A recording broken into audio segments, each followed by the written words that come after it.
आदाब नाजरीन, आप देख रहे हैं जी सलाम। आपसे मुखातिब हूं मैं शहबाज, लेकर हाजिर हूं हमारा बेहद ही खास प्रोग्राम। आज का मुद्दा जिसमें आज बात होगी कारगिल फतेह दिवस की, यानी कि आज पूरा मुल्क कारगिल पर फतेह का जश्न मना रहा है। कारगिल विजय दिवस के मौके पर मुल्क भर के लोग मादरे वतन की हिफाजत में अपने जान की कुर्बानी देने वाले जवानों को याद कर रहे हैं। साल 1999 में पाकिस्तानी दरअंदाजों को खदेड़ने के लिए ऑपरेशन विजय 8 मई से शुरू होकर 26 जुलाई तक चलाया गया और हिंदुस्तानी जवानों ने अपनी इंच इंच जमीन पर से पाकिस्तानी दरअंदाजों को खदेड़ दिया। आज पूरा मुल्क अपने जवानों को खराज अकीदत पेश कर रहा है, सलाम कर रहा है। तो आज हम भी उसी शुजाअत की दास्तान को बयान करेंगे, लेकिन उससे पहले देख लेते हैं यह खास रिपोर्ट।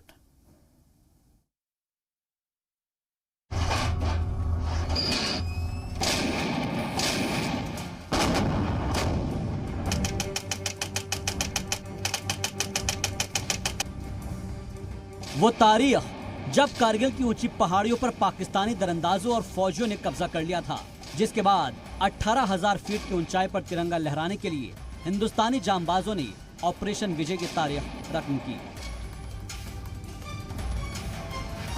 आज कारगिल फतेह की 22वीं सालगिरह है। आज ही के दिन हिमालय की बर्फीली चोटियों पर पाकिस्तान ने कब्जे की साजिश की, लेकिन हिंदुस्तानी जवानों ने उन्हें ऐसा सबक सिखाया कि पाकिस्तानियों की रूह तक कांप गई। दरअंदाजी कर ऊंची चोटियों पर बैठे पाकिस्तानियों ने सोचा था कि अब कारगिल उनका हो जाएगा, लेकिन शायद उन्हें उनके बुजुर्गों ने हिंदुस्तान की बहादुरी की दास्तां नहीं सुनाई थी। तभी तो वो इस गफलत में थे। हिंद के जवानों ने दरअंदाजों की शक्ल में आए पाकिस्तानी फौजियों के छक्के छुड़ा दिए और 60 दिन से ज्यादा चली लड़ाई में पाकिस्तान को आखिरकार घुटने टेकने पड़े। कारगिल में हिंद के बहादुर जवानों की जांबाजी को सलाम करने और शहीदों का खराज अकीदत पेश करने के लिए हर साल 26 जुलाई को कारगिल विजय दिवस मनाया जाता है। और ये जीत इतनी बड़ी क्यों है, आप कारगिल की लड़ाई में शामिल मुल्क के एक बहादुर बेटे से सुनिए। इस युद्ध में जो कि 3 मई को स्टार्ट होकर 26 जुलाई को विजय दिवस के रूप में समाप्त हुआ, इस दौरान आर्टिलरी की लगभग 300 यूनिट्स ने 2,50,000 राउंड्स फायर करके ये युद्ध जीता। पाकिस्तान ने कारगिल में दरअंदाजी कर जम्मू कश्मीर को मुल्क से अलग करने की बड़ी साजिश रची थी। अक्टूबर 1998 में मुशर्रफ ने कारगिल प्लान को मंजूरी दी थी। पाकिस्तान को लगा होगा कि ऊंची चोटी पर कब्जे के बाद यह इलाका हमेशा के लिए उनका हो जाएगा, लेकिन उन्हें हिंदुस्तानी फौज की ताकत और हिम्मत का एहसास नहीं था। उन शूर वीरों को नमन करना चाहूँगा जिन्होंने देश के लिए अपने प्राण न्यौछावर किए इस कारगिल युद्ध में, और उन सभी सैनिकों को मैं सलाम करूँगा जिन्होंने इस युद्ध में हिस्सा लिया और फिजी होकर लौटे। एयरफोर्स ने पाकिस्तान के खिलाफ उस वक्त MiG-27 और MiG-29 जंगी तैयारों का इस्तेमाल किया था, लेकिन बोफोर्स तोप के गोलों ने पाकिस्तान को शिकस्त देने में बहुत अहम किरदार अदा किया था। 13 जून को हिंदुस्तानी जवानों ने द्रास सेक्टर के तोलोलिंग पोस्ट पर तिरंगा फहराया था और फिर 24 जून को टाइगर हिल्स पर हिंदुस्तान की बढ़त शुरू हुई थी। जब एयरफोर्स ने मोर्चा संभाला तो 2 मिराज 2000 एयरक्राफ्ट को भेजा। इन जंगी तैयारों ने टाइगर हिल्स पर जमे बैठे पाक फौजियों पर लेजर गाइडेड बमों के जरिए हमला किया।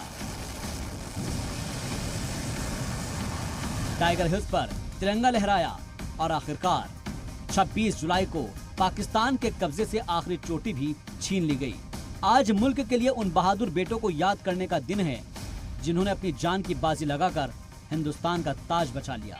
सदर जमहूरिया से लेकर वजीर आजम मोदी तक हर कोई शहीदों को याद कर रहा है, साथ ही दुश्मनों को इंतबाह भी दे रहा है कि हिंद की फौज से टकराना कयामत को दावत देना है। हम यूं ही ऐसा नहीं कह रहे हैं।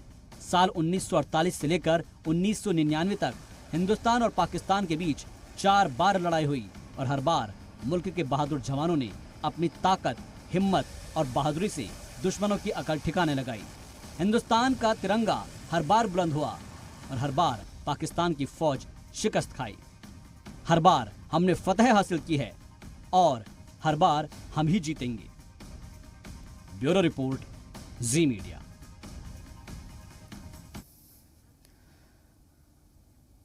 तो आज कारगिल विजय दिवस है और इस मौके पर हमारे साथ बातचीत करने के लिए बहुत खास मेहमान जुड़ रहे हैं। सबसे पहले उनका तारुफ करा देते हैं, फिर इस चर्चा को आगे ले चलेंगे। इस वक्त हमारे साथ अनुपम बनर्जी जुड़ रहे हैं, रिटायर्ड हमारे साथ मौजूद हैं वो, और साथ ही retired colonel S Tyagi ji हमारे साथ मौजूद हैं। सतीश त्यागी जी आप हमारे साथ जुड़ चुके हैं, और हमारे साथ और भी बहुत सारे खास मेहमान जुड़ रहे हैं। ब्रिगेडियर खुशहाल ठाकुर साहब जुड़ रहे हैं हमारे साथ, और जी सलाम के जो एडिटर हैं शेख इरफान वो भी हमारे साथ जुड़ गए हैं। आप सभी का बहुत बहुत इस्तकबाल है जी सलाम पर। सबसे पहले ब्रिगेडियर खुशहाल सर, मैं आपसे बहुत ज़्यादा एक तरीके से गुजारिश करना चाहूँगा कि क्योंकि मेरी एज अभी इतनी नहीं है, लेकिन बावजूद इसके जब मैं कारगिल के इस युद्ध को, इस जंग को सुनता हूँ, देखता हूँ, फिल्मों के जरिए समझने की कोशिश करता हूँ, तो रोंगटे खड़े हो जाते हैं, क्योंकि आप लोग उस लम्हा के गवाह रहे हैं, मौजूद रहे हैं। तो मैं इस चीज़ को, इस दास्तान को आपकी जुबान ही सुनना चाहूँगा।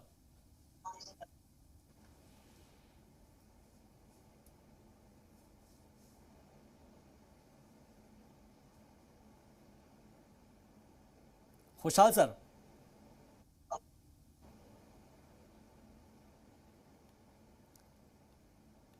ठीक है, खुशहाल सर हमारे साथ नहीं जुड़े हुए हैं। ऐसे त्यागी जी हमारे साथ जुड़े हैं। सर मेरा भी यही सवाल आपसे भी यही है, क्योंकि जिन लम्हात को आपने जिया है, देखा है, महसूस किया है, जो चैलेंजेस थे आपके सामने, वो मैं आज आपसे समझना चाहूंगा जी इस्लाम के दर्शकों के लिए, आवाम के लिए। हाँ, आप मुझे सुन पा रहे हैं? जी बिल्कुल। मई 1999 में गर्मियों के दिन थे, जब एक गडरिये ने बताया कि कुछ घुसपैठिए हमारी सीमा में बटाले के एरिया में देखे गए थे। पहले ये लगा कि ये कुछ ऐसे ही घुसपैठिए हैं और पाकिस्तानी सैनिक नहीं है, लेकिन धीमे धीमे इनको जगह जगह पर देखा गया, और हमारी जब पेट्रोल्स वहां पर गई तो उनसे इनकी आपस में टकराव हुआ, तो पता लगा कि पाकिस्तानी सैनिक ही हैं जो कि घुसपैठियों की शक्ल में यहाँ पर आके बैठे जी। ये हम सब लोगों के लिए अचंभा था, क्योंकि अब तक इस सीमा पर ऐसी कोई हरकत पहले नहीं हुई थी। हालांकि दोनों तरफ से पेट्रोलिंग होती हो रही थी, लेकिन फिर भी पाकिस्तानी सैनिक हमारी सीमा में तकरीबन 5-6 किलोमीटर अंदर घुसकर आ गए थे, और उनका मेन मुद्दा था, मेन एम था कि किसी भी तरीके से नेशनल हाईवे जो कि श्रीनगर से लेह की तरफ जाता है कारगिल होते हुए, उस तक पहुंचना। तो वो उन पहाड़ियों की चोटियों पर आकर बैठ गए। सबसे नजदीक पहाड़ी जो थी जिस पर वो आकर बैठे थे वो थी टोलोली, जो द्रास से बिल्कुल लगती हुई है जी। इसके इसके पीछे बहुत सारी पहाड़ियां हैं, चोटियां हैं, उनके ऊपर वो पूरे बैठे हुए थे। यहाँ तक कि टाइगर हिल भी जो उसी बैकड्रॉप में है। टाइगर हिल बिल्कुल LOC के तकरीबन नजदीक है और द्रास से 5-6 किलोमीटर दूर है। और इसी प्रकार बटालिक में भी बहुत सारी पहाड़ियों पर पाकिस्तानी सैनिकों का जमावड़ा था। इन सबको कुछ समय लगा हमें जरूर कि हम अपने सैनिकों को तैयार करके वहां भेज सकें, और शुरुआत में तकरीबन 15-20 दिन लगे जब तक कि हमें सफलता हाथ नहीं लगी। लेकिन सबसे पहली सफलता हमें मिली टोलोलिंग के ऊपर जी। उसके बाद सफलताओं का दौर बढ़ता गया, और अंत में लास्ट में जब हमने इस द्रास सेक्टर में टाइगर हिल को जीता, तो वो हमारी सबसे लास्ट पोस्ट हमने तब हासिल की, जीती। ठीक है सर, ये एक बहुत अहम लम्हा रहा होगा। मैं इस लम्हे को भी आपके साथ समझना चाहूँगा और आवाम के साथ शेयर करना चाहूँगा। इस वक्त हमारे साथ कैप्टन अनुपम बनर्जी जी भी जुड़े हुए हैं। कैप्टन अनुपम बनर्जी जी, मैं भी आपसे वो लम्हात शेयर करने की गुजारिश करूँगा कि हमारे नाज़रीन को आप वो बताएं, वो किस्सा गोई जो उस वक्त हुआ था सब कुछ, क्योंकि लोगों ने फिल्मों में भी देखा है, किताबों में पढ़ा है, लेकिन आज आप लोग साक्षात यहाँ पर मौजूद है, जो इस लम्हे के, इस पल के गवाह हैं, इस जंग के गवाह है। मैं आपसे वो तमाम चीजें सुनना समझना चाहूंगा आज। नमस्कार। पहले तो शुक्रिया मुझे इस प्रोग्राम में मौका देने का। मैं अपने आप को एयरफोर्स का जो ऑपरेशन है इसमें रिस्ट्रिक्टेड रखूंगा। जो एयरफोर्स का जो ऑपरेशन था, जो ऑफ विजय जो 3 मई को शुरू हुआ था, एयरफोर्स का ऑपरेशन लॉन्च हुआ था 26 मई को, और इनका नाम रखा गया था ऑपरेशन सफेद सागर। इसके पहले 21 मई को एक कैनबेरा जहाज जो रिकॉनेसेंस मिशन में था, उस पे एक मिसाइल से थोड़ा उसके इंजन का डैमेज हुआ था, लेकिन फॉर्मली एयरफोर्स 26 मई को इस ऑपरेशन का स्टार्टिंग किया। जो हमारा पहला मोर्चा जो हम खोले वो टाइगर हिल के ऊपर अटैक था, और पहले जो इनिशियल अटैक्स थे, जो पहला वाला उसमें मैं भी शामिल था, और मैं MiG-27 में था, वो 9 स्क्वाड्रन में, और बाकी MiG-21, MiG-27 एयरक्राफ्ट, MiG-23, और थोड़ी देर बाद जैगुआर एयरक्राफ्ट भी इसमें दे स्टार्टेड पार्टिसिपेटिंग। और ये 26 तारीख को जो हेलीकॉप्टर्स है इंडियन एयरफोर्स का Mi-17 हेलीकॉप्टर, ये भी अटैक रोल में इस्तेमाल किया गया। लेकिन 27 तारीख को आपको याद होगा, एक फ्लाइट लेफ्टिनेंट नचिकेता का जहाज जो मिशन था, उनका जहाज उनको POW लिया गया क्योंकि वो जेट किए वो एनिमी टेरिटरी के ऊपर, और उनको जहाज को जब ढूंढने के लिए, लोकेट करने के लिए जब स्क्वाड्रन राहुजा उधर पहुंचे, तो उनके जहाज को मिसाइल से मारे गए, और वो भी पाकिस्तान के अंदर इजेक्ट किया लाइन ऑफ कंट्रोल के अदर साइड। और आपको पता है कि उनका उधर वो किल्ड इन एक्शन हुए उसी दिन। इसके बाद अगला दिन एक हेलीकॉप्टर का भी ऊपर अटैक हुआ। उसके बाद इंडियन एयरफोर्स ने अपना टैक्टिक्स चेंज किया, और हम मिसाइल की जो क्षमता है उसके ऊपर से हम अटैक किए, और ये जो अटैक है ये दिन रात चलता रहा। जैसे कि आपका शुरू में प्रोग्राम में बताया गया कि कुछ दिनों बाद इंडियन एयरफोर्स इसमें जो लेजर गाइडेड बॉम्ब्स है इनको भी लाए थ्रू मिराज 2000, और 2-3 स्पेक्टेकुलर अटैक्स किया गया पिन पॉइंट एक्यूरेसी के साथ, जो टाइगर हिल के चोटी के ऊपर, और मुंथो ड्रालो जो बटालिक सेक्टर में था, जुबार टॉप के आगे एक लॉजिस्टिक हब, उसको पूरा खत्म कर दिया गया था। तो ये जो अटैक्स थे ये एनिमी के मोरल के ऊपर बहुत ही इसका मुझे जितना अभी इतने साल बाद पढ़ने के बाद लगता है कि मुझे नहीं लगता पाकिस्तान आर्मी ने जब ये प्लान किया था पाकिस्तान एयरफोर्स को इसमें शामिल किए थे, और उन्होंने फिगर आउट किए थे कि एयरफोर्स शायद इंडियन एयरफोर्स इसमें नहीं आएंगे। लेकिन जब एयरफोर्स इसमें आए और एयरफोर्स का जो अटैक सक्सेसफुल होने लगे, तब उनके मोरल को बहुत पहुंचा, और उसके साथ जो हमारे आर्मी के जो सोल्जर्स थे, जो ऑफिसर्स थे, उन्होंने जो गैलेंट्री दिखाया वो तो हिस्ट्री में चले गए। तो उसकी ये दो जो कंबाइंड फोर्सेस जो अटैक हुए, ये पाकिस्तान के लिए बहुत ही they did not have the answer for it. तो और आज जो हम दिन सेलिब्रेट करते हैं हर साल, ये उसी कंबाइंड ऑपरेशन के नतीजे है, जबकि 26 तारीख को सारे जो पीक्स थे जो कैप्चर किए गए थे अनऑथराइज्ड इनसे, वो इस दिन खाली किया गया था, और इंडिया डिक्लेयर्ड टोटल एरिया जो है वो खाली है। इसलिए हम इस डे को हम करते हैं। अभी भी हम इतने दिन बाद जब इसके बारे में सोचते, feel very proud. And sir, मैं भी इस चीज को बड़ा प्राउडली फील कर रहा हूं कि मैं आपके साथ बात कर रहा हूं कि आप उस वक्त वहां पर मौजूद थे और आप उस लम्हे के गवाह थे, और जाहिर तौर पर वो एक बहुत प्राउड मोमेंट होगा। मैं सर इस चीज को आगे भी कंटिन्यू करूंगा, आपके पास आऊंगा मैं, लेकिन इस वक्त हमारे साथ शेख इरफान सर जुड़े हुए हैं जो कि जी सलाम का एडिटर है। सर, एक बहुत प्राउड फील होता है जब हम देखते हैं कि हमारे जवानों ने उनको नाको चने चबा दिए हैं, और 1948 से लेकर 1999 तक 4 बार पाकिस्तान ने इसी गलत हरकत की है। हालांकि इससे पहले भी कई मरतबा की है, लेकिन उसने हमेशा मुंह की खाई है। मैं समझना चाहूंगा आपसे कि किस तरीके से लगातार पाकिस्तान क्यों ऐसी हरकतों को अंजाम देता है जब उसको मालूम है कि वो इंडिया का मुकाबला बिल्कुल नहीं कर सकता।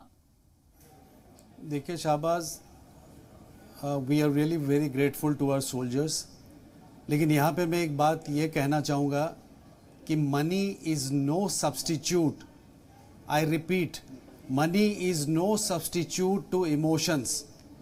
आज जिन भाइयों को हम लोगों ने खोया है, जिन लोगों ने शहादत दी है इस देश के लिए, वो सहारा थे अपने पेरेंट्स के जी। और जब पेरेंट्स एजेड हो जाते हैं तो वो बहुत तन्हा हो जाते हैं अगर उनके बच्चे नहीं हैं, उनके सपोर्ट करने वाले नहीं। पैसा कोई काम नहीं आता, पेट्रोल पंप कोई काम नहीं आता। तो इस मुल्क के लोगों से मैं गुजारिश करना चाहूँगा, रिक्वेस्ट करना चाहूँगा कि आजकल अमेज़न के माध्यम से, फ्लिपकार्ट के माध्यम से आप अपने रिलेटिव्स को गिफ्ट भेजते हैं, होली दिवाली में, ईद में, बकरीद में, तो कुछ ऐसा क्यों ना करें कि जो इंडियन सिटीज़न हैं वो आइडेंटिफाई कर लें। 527 हमारे भाई शहीद हुए हैं, उन्हें शहादत मिली है, उनके फैमिलीज़ को आइडेंटिफाई करके हम लोग रेगुलरली सिर्फ 26 जुलाई या 15 अगस्त या 26 जनवरी को ही हम क्यों याद करते हैं इन्हें? बिल्कुल। एक रेगुलर कोर्स होना चाहिए। We must talk with the new HRD minister mister Dharmendra Pradhan और उनसे ये रिक्वेस्ट करें कि इन एवरी स्टेट जितने भी सिलेबस है, इन स्कूल्स, इन कॉलेजेस, इन वीर जवानों का चैप्टर हो जिसको बार बार पढ़ाया जाए, दोहराया जाए।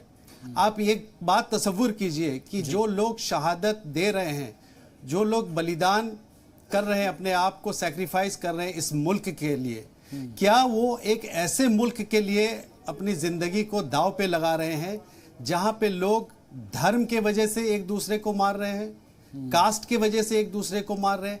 क्या वो इस तरह के मुल्क को, अगर इस देश के पीस को अगर हम लोग सब मिल के मेंटेन नहीं कर पा रहे हैं, अगर हमारे जवानों को इस बात को समझ में आए, अगर वो इस चीज़ को सोचते हैं कि उनके बच्चे किस तरह के मुल्क में जिएंगे, अगर क्योंकि कोई भी बच्चा जो स्कूल से आ रहा, बच्ची स्कूल से आ रही है, जब मॉब वायलेंट होता है, वायलेंस होता है, तो वो ये नहीं देखते ये किसका बच्चा है जी, ये लड़का या लड़की किसका है, उसमें किसी को भी कोई भी वो बिल्कुल एक फ्रेंजी होता है। तो क्या वो इस तरह के मुल्क के लिए शहादत दे रहे हैं? तो हमें उनके सेक्रीफाइसेस को अगर वाकई हम सम्मान देना चाहते हैं तो हमें इस मुल्क में लॉ एंड ऑर्डर मेंटेन करना पड़ेगा, पीस मेंटेन करना पड़ेगा। और ये बहुत शर्म की बात है हम सब के लिए, एवरीबॉडी। हम बार बार कहते हैं कि 1.4 बिलियन लोग हैं यहाँ पे and we have all the mechanism. हमारे पूरे कैबिनेट मिनिस्टर्स हैं, we have honourable prime minister, we have so many chief ministers, पूरा मैकेनिज्म है, पूरी मशीनरी है। उसके बावजूद भी अगर लोग यहाँ पे एक दूसरे को इसलिए निपटा देते हैं, मार देते हैं क्योंकि वो कोई और लैंग्वेज बोलता है, क्योंकि वो किसी और रंग का है, किसी और मज़हब को फॉलो करता है, उसका खाने पीने का कोई और तरीका है, या किसी वो या तो वो ट्राइबल है या दलित है, तो इस तरह के मुल्क के लिए क्या वो शहादत दे रहे? ये सवाल आज रेज करना बहुत ज़रूरी है। बेशक ये बहुत अहम सवाल आपने उठाया, मैं इसके ऊपर भी चर्चा करूंगा, लेकिन इस वक्त हमारे साथ एक और खास मेहमान जुड़ रहे हैं, उनका तारुफ करा देते हैं। रिटायर्ड कर्नल DPK पिल्लई साहब हमारे साथ जुड़ गए हैं, शौर्य चक्र विजेता है। DPK पिल्लई साहब, आपका बहुत बहुत इस्तकबाल है जी सलाम पर। सर ये बहुत प्राउड मैं फील कर रहा हूं इस वक्त, क्योंकि मेरे साथ इस वक्त जितने भी गेस्ट जुड़े हुए हैं वो तमाम लोग उस पल, उस लम्हे के गवाह है जब हमने एक तरीके से कारगिल पर विजय प्राप्त की थी। आज ही का वो दिन था।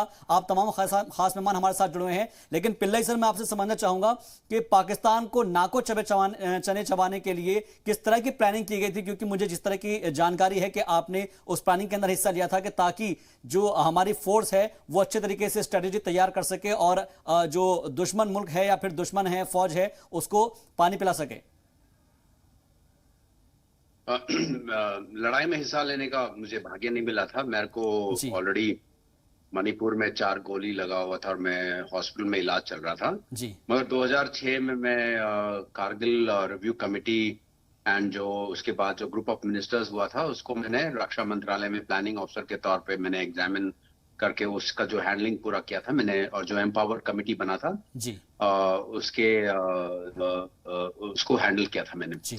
अगर आप देखेंगे एक तरीके से 1962 के लड़ाई के बाद में जो हमारे देश के फौज के ऊपर जो तरक्की हुआ था उसी के कारण हमने 71 की लड़ाई में हमको जीत हासिल किया। उसी तरीके से 1999 में जो कारगिल का जो सरप्राइज हुआ था हमारे ऊपर जी, जो मींस इट वाज इम्पॉसिबल, नामुमकिन था कि पूरे चीजों को हम ऑक्यूपाई करके रखे, और इसमें सरप्राइज तो हुआ मगर जिस तरीके से हमने बस लिया उसको, ये हमेशा ये पाकिस्तान की आर्मी जो है इनका एक स्पेशलिटी है ऐसे सरप्राइजेस स्प्रिंग करना। 1947 में भी उन्होंने जब रज़ाकार के नाम से उनके फौज को कश्मीर में भेजा था, हमको भी उस समय means we were taken by surprise.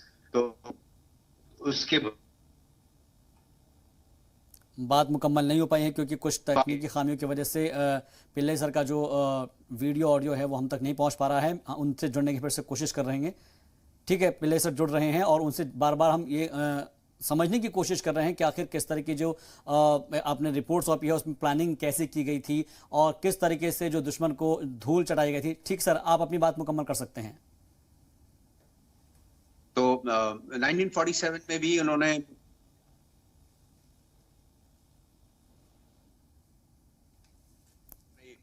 जिस हमारे इंडियन आर्मी ने नाकाम कर दिया जी। 1999 में दुनिया का जो है मींस सिचुएशन बदल गया था। आप अगर देखेंगे पाकिस्तान का यूटिलिटी जो था अमेरिका के लिए और वेस्टर्न वर्ल्ड के लिए काफी हट गया था जी। एंड नवाज शरीफ को इसके बारे में मालूम ही नहीं था। फरवरी 1999 में जो लाहौर डिक्लेरेशन हुआ था एलओसी को हम बाउंड्री माने जाएगा वो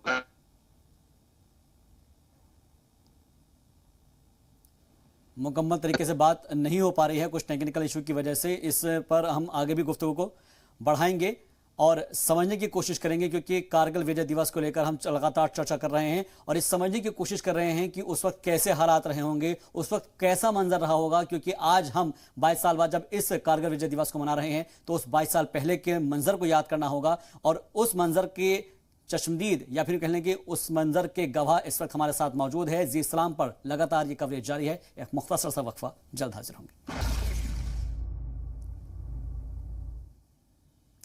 इस्तकबाल आपका ब्रेक के बाद। तो लगातार हम जीत के जश्न के बारे में बात कर रहे हैं। कारगिल की जो 1999 की लड़ाई है उसके बारे में जिक्र कर रहे हैं जिसमें कामयाबी हासिल की थी हिंदुस्तानी फौज के जवानों ने और दुश्मन मुल्क को नाको चने चबा दिए थे।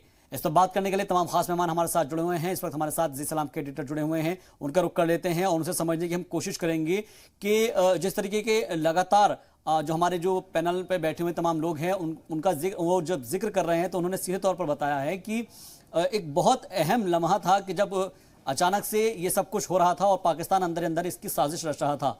लेकिन सवाल यहाँ पर ये उठता है कि किस तरीके से उसके ऊपर काबू पाया गया, क्योंकि आपने भी सहाफत को बहुत नज़दीक से जिया है। वहाँ पर जो जम्मू कश्मीर की अगर हम बात करें तो वहाँ पर भी आपने ग्राउंड जीरो पर बहुत सारी चीज़ों को देखा है, समझा है। मैं सर आपसे भी समझना चाहूँगा कि जब कारगिल का जो एक दौर चला था उस दौर के अंदर किस तरह की सिचुएशन रही थी और क्या वो मोमेंट रहा था? देखिए, उस दौरान 1999 में सबसे पहले जब वो इन्फिल्ट्रेट कर रहे थे वहाँ से तो कुछ सैटेलाइट पिक्चर्स मिले थे लोगों को और मिनिस्ट्री ऑफ होम अफेयर्स में और मिनिस्ट्री ऑफ डिफेंस में उसकी तहकीकात हुई थी और जिक्र किया जा रहा था और इसरो के जो सैटेलाइट्स ने पिक्चर्स भेजे थे उसको भी देखा जा रहा था और इससे ये तो पता चल रहा था कि कुछ टेंट्स बने हुए हैं, कुछ मूवमेंट्स हो रहा है और उस मूवमेंट को ज़ीरो इन करने के लिए फोर्सेस नीचे उसको देख रहे थे और पता चला कि कुछ चरवाहा हैं जो आ रहे हैं, वो फिरंग पहने हुए हैं। तो एक कैमोफ्लेज था, वो बड़ा मुश्किल था इस चीज़ को पता करना कि पाकिस्तान आर्मी वहाँ पे मिलिटेंट्स भी हैं और वहाँ पाकिस्तान आर्मी के भी लोग हैं जो हाइट पे अपनी जगह को ले करके और पोजीशनिंग उन्होंने की है और बहुत सारे मटेरियल उनके पास थे, जो आर्टिलरी के जो सामान थे, एक्सप्लोसिव्स वगैरह, ग्रेनेड, ये सब कुछ लेकर के वो तैयार थे और वो इस फिराक से आ रहे थे कि जो एलओसी क्रॉस करके आने के बाद में वहीं पे वो काबिज होंगे और उस चीज़ को अपने दखल में रखेंगे। लेकिन जाहिर सी बात है, जिस तरह से आज हम विजय दिवस की बात कर रहे हैं, हमारे फौज ने बहुत दिलेरी दिखाया और उसमें एयरफोर्स की मदद ली गई जी और ये एक सक्सेस स्टोरी है। लेकिन मैं बार बार उसी चीज़ को रिपीट करना चाहूँगा कि ये कोई क्रिकेट मैच नहीं है कि लड़ाई हुई और हम मैच जीत गए और पाकिस्तान हार गया। It's a global problem.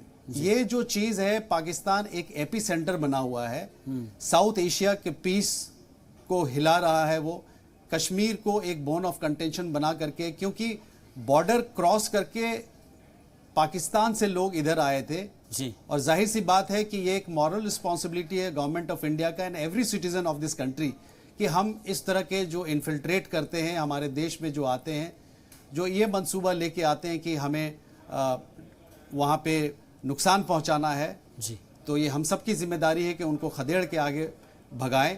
ज़रूरी नहीं है कि आर्मी, एयरफोर्स या नेवी इस काम को करे, डेफिनेटली वो इस रोल को अदा कर रहे हैं, पैरामिलिट्री फोर्सेस कर रहे हैं, जम्मू एंड कश्मीर पुलिस कर रहे हैं, लेकिन every citizen of this country has got a moral responsibility कि हम इनके साथ मिलकर चले। आज हम किस तरीके से इनका साथ दे सकते हैं, ये एक इमोशनल इशू है, इसको आप उस हिसाब से देखें।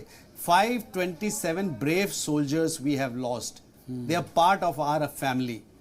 कितने हम ऐसे हिंदुस्तानी हैं जिन्होंने इनसे फ़ोन पे बात की है, ईमेल से बात किया है, इनको लेटर लिखा है, हम इनके ख़ानदान के बारे में जानते हैं। कितने सारे लोग इफ़ेक्टेड हैं उनके लॉस से। एक घर में कम से कम there are at least 5 members, 6 members, उनके साथ और भी जुड़े हुए। एक लंबी फैमिली, एक लंबा कतार होता है। कम से कम लाख, 2 लाख, 3 लाख लोग इमोशनली हिट हुए उस चीज़ से। तो हमें उस चीज़ को समझने की ज़रूरत है। इनके रोल मॉडल को हमारे सिलेबस में होना चाहिए, ताकि नॉट जस्ट 1 डे और 2 डे हम इस चीज़ को डिस्कस करें।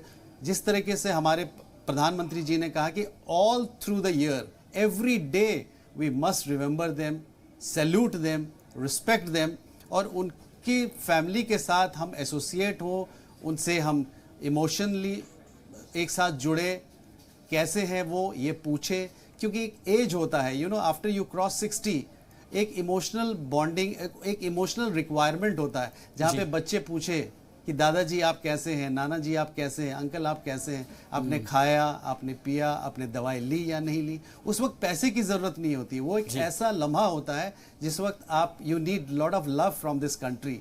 और इस मुल्क की हिफाजत करना हम सब की जिम्मेदारी है, और इस चीज़ को बार बार समझने की ज़रूरत है कि सिर्फ 3 दिन में ही हम इन वीरों को याद ना करें। All through the year it should be part of our duty, every day, every moment, every second. ये बहुत अहम मौजू है। इसको चर्चा को मैं इसी चीज़ को आगे बढ़ाते हुए रिटायर्ड ग्रुप कैप्टन अनुपम बनर्जी से इसके ऊपर सवाल समझने की कोशिश करूंगा। अनुपम सर, जो हमारे जी सलाम के एडिटर शेख इरफान कह रहे हैं कि ये हमारी सबकी ड्यूटी है कि सिर्फ हम 26 जनवरी, 15 अगस्त या फिर जो 26 जुलाई है उस पर ही इन शहीदों को याद ना रखें, बल्कि हम इनके साथ इनके परिवार वाले हैं उनका भी ख्याल रखें, उनसे बात करें ईमेल्स के जरिए या फिर कॉल्स के जरिए, उनका पता लगाएं, उनको क्या परेशानियां हैं तो हम गिफ्ट भेज सकते हैं, उनकी मदद कर सकते हैं, उनके बच्चों की एजुकेशन का खर्चा उठा सकते हैं। ये एक बहुत बड़ा मोमेंट बन सकता है।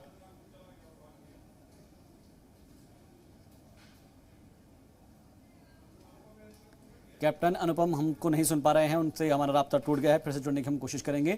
शेख इरफान सर, जो आप जिस मूवमेंट की बात कर रहे हैं उसको हम लगातार उठा भी रहे हैं, और हमने देखा है कि कई सारे जितने भी जो हमारे जवान हैं वो शहीद हो जाते हैं, और सरकारें भी जो है कई मरतबा इस तरह के ऐलानात कर देती है कि आपको ये दिया जाएगा, वो दिया जाएगा, लेकिन उसके बाद उनकी सुध लेने वाला कोई नहीं है।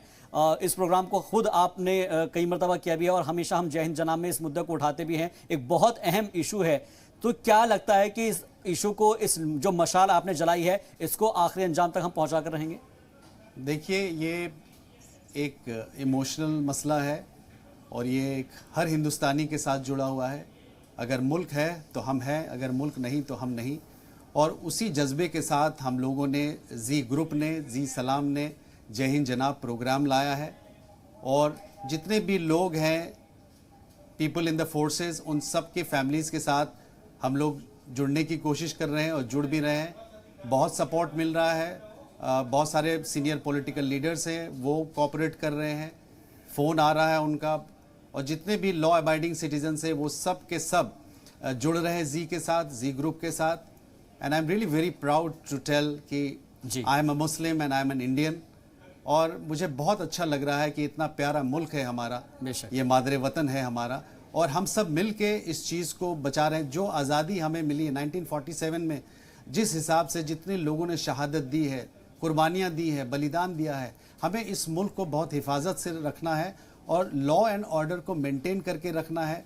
और कोई भी व्यक्ति जो दहशत कर रहा है या उस फिराक में है, एक मॉनिटरिंग होनी चाहिए। Every citizen has the responsibility कि जो भी चीज़ उसे दिखता है, अगर उसे कोई गलत लग रहा है तो पुलिस फोर्सेस के साथ वो कोऑर्डिनेट करके उस चीज़ को वो कन्वे करे और इस मुल्क की हम हिफाजत करें। बार बार इसी चीज़ को मैं दोहरा रहा हूँ, ये हम सब की जिम्मेदारी है। and we have to be a part of it. बिल्कुल, हमको ये करना बेहद ज़रूरी भी होगा। रिटायर्ड ग्रुप कैप्टन अनुपम बनर्जी जी हमारे साथ जुड़ गए हैं फोन लाइन पर। अनुपम सर, क्योंकि जो हमारे इस्लाम के एडिटर है उन्होंने एक मुहिम चलाई है, एक मशाल जलाई है और उस मशाल को हमें आगे लेकर जाना है जय हिंद जनाब के ज़रिए। जितने भी हमारे जो जवान शहीद हुए हैं, फिर चाहे वो किसी भी लड़ाई में शहीद हुए हैं, हम उनके अहले खाना को, उनके परिवार वालों की मदद करने की कोशिश कर रहे हैं सरकार के ज़रिए, आवाम के ज़रिए, और उनका एक पैगाम देने की कोशिश कर रहे हैं कि सब आवाम, दुनिया के जितने भी लोग हैं, देश के जितने भी लोग हैं, वो सब उन तमाम शहीदों के साथ है। आप इस मुहिम को कैसा देखते हैं? बिल्कुल, ये तो बहुत ही अच्छा प्रयास है, क्योंकि ये जब कोई सोल्जर जब फ्रंट पे जाके लड़ते हैं और अपना जान देते हैं, वो तो अपने ड्यूटी के फर्ज निभाते हैं, लेकिन जिन लोगों को पीछे छोड़ के जाते हैं उनके लिए जिंदगी का बाकी रास्ता कटना थोड़ा सा डिफिकल्ट होता है। अगर इसमें देश का लोग का साथ हो और जब सोल्जर्स को पता चलता है कि जब वो नहीं रहते लेकिन देश उसका देखभाल करते हैं, उनके साथ जुड़े रहते हैं, उनके परिवार के साथ, ये एक कॉन्फिडेंस होता है। लेकिन हमारे देश में ये था हमेशा से। हमने कारगिल के बाद भी वैसे भी देखे हैं, जब हम फौजी लोग बाहर जाते हैं लोग बहुत रिस्पेक्ट देते हैं। सो बट यस, हमें ये जो आप कोशिश कर रहे हैं बहुत ही अच्छी कोशिश है। This will go long way. ठीक है सर, ये आपने बहुत अच्छा हमको बताया है कि इसको हमें और आगे बढ़ाना चाहिए और उम्मीद करते हैं कि इसको हम और जल्दी आगे भी बढ़ाएंगे। तमाम जो अहले खाना है उनसे भी बात करने की कोशिश करेंगे। एक मुख्तसर से वक्फे के लिए हम यहाँ रुक रहे हैं। ब्रेक के बाद जब लौटेंगे तो तमाम खास मेहमानों से चर्चा करेंगे और जो कारगिल की जो विजय दिवस की जो गाथाएं हैं, जो एक किस्सा गोई है, उसको समझने की कोशिश करेंगे ब्रेक के बाद। इस्तकबाल आपका ब्रेक के बाद। तो बात कर रहे हैं हम जीत के उस जश्न के बारे में जो कि हमको मिला था आपसे 22 साल पहले। जी हाँ, उस जीत के बारे में हम चर्चा कर रहे हैं और उसको समझने की कोशिश कर रहे हैं। तमाम खास मेहमान हमारे साथ जुड़े हैं, एक बार फिर से उनका रुख करते हैं। रिटायर्ड कर्नल ऐसे त्यागी जी हमारे साथ जुड़े हुए हैं, एक बार फिर से उनसे जानने की और समझने की कोशिश करते हैं, उस लम्हे को जीने की कोशिश करते हैं। ऐसे त्यागी जी, इस बारे में हमारे नाजरीन को, हमारे दर्शकों को थोड़ा और बताइएगा किस तरीके से कामयाबी हासिल की और कैसे करते हुए जो हमारे जो जवान हैं उन्होंने दुश्मन के दांत खट्टे किए और किस तरीके से हमने जो अपना तिरंगा है, जो अपना परचम है, वो लहरा दिया था। काफी कठिन काम था। हालांकि जो भी बाहर से भी लोग बाग आए तो उन्होंने कहा कि ऐसी जीत सिर्फ एक इंडियन आर्मी ही हासिल कर सकती है। इतनी ऊंची चोटियों पर -60 डिग्री तक टेम्परेचर चले जाता है, ठंडी बर्फ में, हवा में, और जब आप नीचे से ऊपर की तरफ हमला करते हो तो बहुत मुश्किल काम होता है जी। जब टोलोलिंग पर हमला हुआ और टोलोलिंग को हमने कैप्चर किया जी, तो उसके बाद फिर जीत की झड़ी लग गई। एक के बाद एक हम जीतते गए, पहाड़ियों को क्रॉस करते गए और यहाँ तक कि लास्ट में कई बार तो पाकिस्तानी सैनिक ये कहते हुए सुने गए कि भाइयों हम दोबारा कभी इधर नहीं आएंगे, हमें माफ कर दो, हमें जाने दो जी। जहां भी लड़ाई हुई एक बहुत ही उम्दा तरीके से भारतीय जवानों ने, हमारे सैनिकों ने वहां पर हमला किया। हमारी तोपों ने उनको पूरी तरह से सपोर्ट किया और ऊपर से एयरफोर्स के हवाई जहाजों ने भी वहां पर बम गिराए और सबसे पहले हमारा टारगेट था कि जो नेशनल हाईवे के ऊपर दुश्मन बैठा हुआ है उसको खदेड़ा जाए। तो इसलिए पहले प्रायोरिटी द्रास सेक्टर को दी गई और बटालिक में उसके बाद फिर कार्रवाई हुई। बटालिक में जब कार्रवाई हुई तो बटालिक में भी हमारी सेना तकरीबन पाकिस्तानी सैनिकों के पीछे पहुंच गई, यानी कि उनको फिर से एक बार दोबारा से घेर लिया था तकरीबन जी। ये पाकिस्तानी सैनिकों का भाग्य है कि वो उसी टाइम सीज फायर घोषित कर दिया गया और हमारी सेना वरना उनको फिर से दोबारा से सरेंडर करना पड़ा जी। तो हमारे जो सैनिकों ने कार्रवाई की वो बहुत ही जाबाज तरीके से कार्रवाई की और इसमें छोटे से छोटा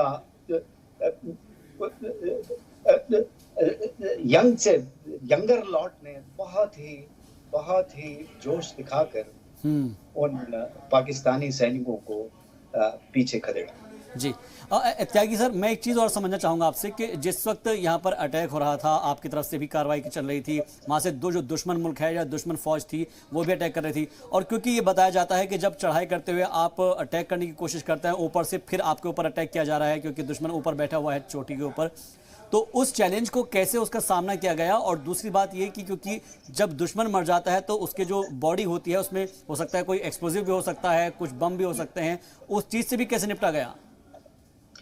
मैं आपको एक शुरू की लड़ाई बताता हूँ जी। जब नागा रेजिमेंट की पहली बटालियन वहां पर हमले के लिए गई, टोलोलिंग के पास एक 5140 जगह है, तो उसके बाईं तरफ से उन्होंने हमला किया। जब वो उसके ऊपर चढ़े तो वहां बर्फ थी और जितना 2 गज ऊपर चढ़ते थे, 4 गज मान लिया ऊपर चढ़ते थे जी, तो 2 गज नीचे आ जाते थे। तो इस तरीके से धीमे धीमे और बर्फ थी तो ऊपर से अगर वो पत्थर भी फेंक देते थे तो वो भी आकर हमारे सैनिकों को के सर पे आके पड़ता था, तो उसमें बचना बहुत मुश्किल था। और एक समय आया कि दिन के वक्त जब वो चोटी के बिल्कुल नजदीक थे तो लेकिन दिन हो गया, सवेरा हो गया, तो वहां उस सवेरे के टाइम में दिन के वक्त में उन्होंने वहां पर बर्फ के अंदर इग्लू बनाए। इग्लू आप समझते हैं कि बर्फ के अंदर खोद के उसके अंदर घुस गए ताकि दुश्मन को नजर ना आए, क्योंकि अगर चोटी के नजदीक होते हुए वो दुश्मन को नजर आए तो थोड़ा दूर थे लेकिन चोटी के तकरीबन नजदीक थे, तो अगर मान लिया वो पत्थर भी फेंकते और दिन के वक्त में वहां पर अपना बचाव करना बड़ा मुश्किल होता जी। तो इन कठिन हालतों में ऊपर चढ़ना, बर्फ के अंदर ठंडी हवा में, आंधी चल रही है। मैं एक और आपको किस्सा सुनाता हूँ जी। बिल्कुल। एक मेजर अजीत थे जी, हैं जो जी। अभी तो जब वो हमला करने ऊपर पहुंचे तो ये हालत हो गई थी कि वो बीच में वहां पर 2 चोटियां उनके दोनों तरफ थी जिस पर दुश्मन बैठा हुआ था, वो उनके बीच में जाकर एक सैडल में पहुंच गए। उसको सैडल बोलते हैं, बीच में जो हिस्सा होता है जी। तो सैडल के ऊपर पहुंचकर उनके ऊपर दोनों तरफ से पहले तो पाकिस्तानियों ने सोचा कि ये उनकी फौज है, क्योंकि जो जिस बटालियन में ग्रेनेडियर बटालियन में है और जिस कंपनी को वो कमांड कर रहे थे तो वहां पर मुस्लिम ट्रूप्स थे, तो उन्होंने वहां पर नारा लगाया अल्लाह अकबर। तो पाकिस्तानियों ने सोचा कि ये हमारे ही सैनिक हैं जो हमको रीइंफोर्समेंट के लिए आए। लेकिन जब वो उन्हें लगा कि जब उन्हें पता चला कि इन्होंने भी गोलियां बरसानी शुरू करी तो पाकिस्तानी सैनिकों को लगा कि ये तो हमारे सैनिक नहीं है, ये हिंदुस्तानी ही है। तो उस पूरी लेकिन जब वो 2-3 दिन तक वहां पर ये कार्रवाई चलती रही कि वो इधर से फायर करते, वो उधर से फायर करते, लेकिन इनकी गोलियां खत्म हो गई। इनके पास चैम्बर में सिर्फ, और तकरीबन जितने भी काफी कैजुअलिटी भी उसमें हुई थी जी। तो इन्होंने अपने चैम्बर में 6 राउंड इनके बचे हुए थे, गोलियां बची हुई। इन्होंने अंत में ये बोला कि मैं 2 गोलियां उन्होंने अपनी जेब में रखी जी। तो उनके साथियों ने पूछा कि सर आप 2 गोलियां जेब में क्यों रख रहे हैं? बोले कि नहीं, अब तो लग रहा है कि गोलियां खत्म हो जाएं और उसके बाद में पकड़े जाएं तो अच्छा है कि हम अपने आप पे गोली मारें। तो ऐसी मुश्किल हालतों में उसके बाद उन्होंने उन 4 गोलियों से निशाना साधा एक गैप के थ्रू और पाकिस्तान के कंपनी कमांडर को धराशायी कर दिया और उस पोस्ट पे कब्जा हासिल करें। Very good, very good. यही वो किस्से हैं जो हमारे अंदर जोश भरता है, हमारे सैनिकों के अंदर जोश भरता है, हमारे मुल्क के नौजवानों में जोश भरता है। आपने बहुत अच्छे तरीके से आपको इस पूरे लम्हे को समझाया है, बल्कि इसको हमने इस चीज़ को महसूस किया है। ऐसे त्यागी जी, आपका बहुत बहुत शुक्रिया हमसे जुड़ने के लिए। शेख इरफान सर, आपका भी बहुत बहुत शुक्रिया हमसे जुड़ने के लिए। और डीपी के पिल्ले साहब हमारे साथ जुड़े थे, उनका भी बहुत बहुत शुक्रिया। और इसके अलावा अनुपम बनर्जी जी हमारे साथ जुड़े थे, उनका भी बहुत बहुत शुक्रिया। कुल मिलाकर हम अपने जवान जो हैं उनको खराज अक़ीदत पेश कर रहे हैं और साथ ही साथ उनको याद भी कर रहे हैं, उनकी बहादुरी को, उनकी जवानी, जो उन्होंने दुश्मन मुल्क को एक तरीके से उनके दांत खट्टे किए हैं। लेकिन सवाल यही है कि आज का दिन सिर्फ उनको याद करने का नहीं है, बल्कि इसके अलावा भी हमें जो 365 डेज होते हैं वो हर दिन उनको याद करने का है, ताकि उनके जो अहले खाना है वो उनको याद रखे और उनके अगर आपसे जितनी भी मदद हो सके वो कर सके। देखते रहिए जी सलाम।